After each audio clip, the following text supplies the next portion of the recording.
Bonsoir Manon. Bonsoir Nicolas. Alors des événements sont-ils prévus ce week-end? Où as-tu prévu de nous emmener? Eh bien oui, le territoire est encore bien animé. Partons à Longeville-en-Barrois où la mobilisation pour Octobre Rose ne faiblit pas.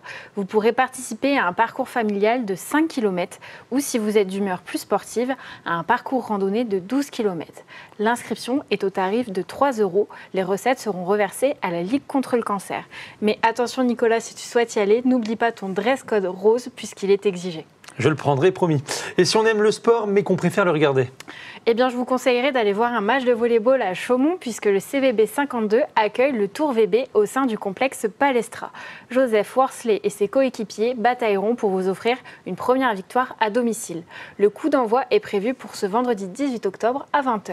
Merci Manon pour ces idées sportives. Maintenant, on part dans la Marne à Vitry-le-François pour découvrir une exposition culturelle sur l'Indochine, il me semble. Oui Nicolas, pendant un mois, la salle du manège se transformera en un véritable musée dédié aux services de santé militaire.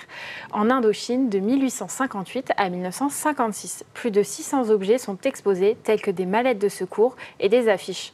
Organisée par la ville et l'ACAPSA, l'exposition est accessible moyennant 3 €. Un reportage de Théophile Aubrio et Céline Moreau.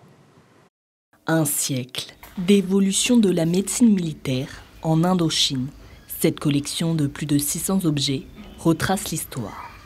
Nous vivons dans l'espace d'après Deuxième Guerre mondiale où le service de santé voit tous ces établissements qui étaient chargés de produire du matériel, de fabriquer des médicaments complètement détruits. Le public peut y découvrir une histoire méconnue à travers des photos, des affiches et plein d'outils et de pièces caractérisant la médecine de guerre. Durant son parcours, le visiteur est plongé dans un environnement immersif grâce à ce décor naturel de rizières et les sons de la jungle indo-chinoise. On aborde dans un premier temps la faune, la flore qu'ont découvert les gens dans les années 1858. Ensuite, on explique la partie conquête, donc de la Cochinchine, de la Nam, du Tonkin, et après les évolutions très rapides des soins.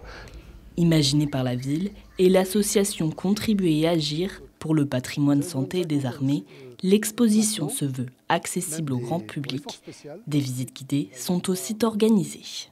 Et moi, j'ai des camarades qui sont allés leur faire une présentation aux États-Unis et on leur a vendu donc 50 chirurgicales aérotransportables. Inspirée des recherches de l'historien Bernard Sartori sur l'Indochine, cette exposition présente 4 services de santé, des sanitaires aux auxiliaires. Chaque détail est conçu pour plonger le public au cœur de l'histoire de cette guerre.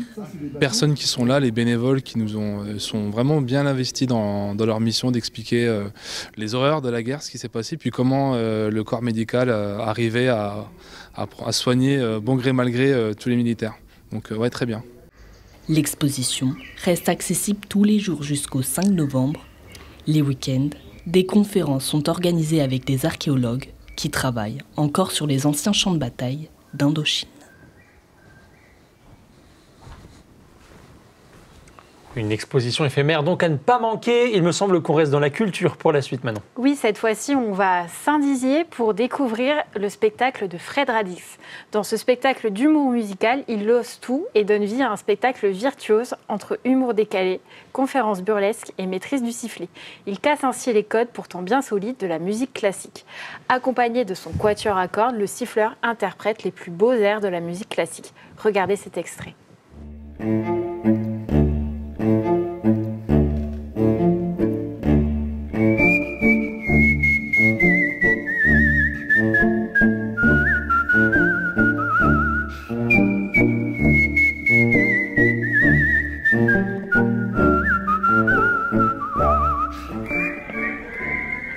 Oula, attendez, oula. Merci. Mettons les choses au clair pour la soirée. En ce qui concerne le sifflet ce soir, je fais le job. Hein, voilà. Non, mais Et c'est donc à retrouver au théâtre de Saint-Dizier. Je crois qu'on termine, Manon, sur un événement également culturel. Oui, un événement culturel et encore une fois du classique avec Secrets du ballet. Comme son nom l'indique, on part dans un voyage virtuose à travers les secrets des plus grands ballets.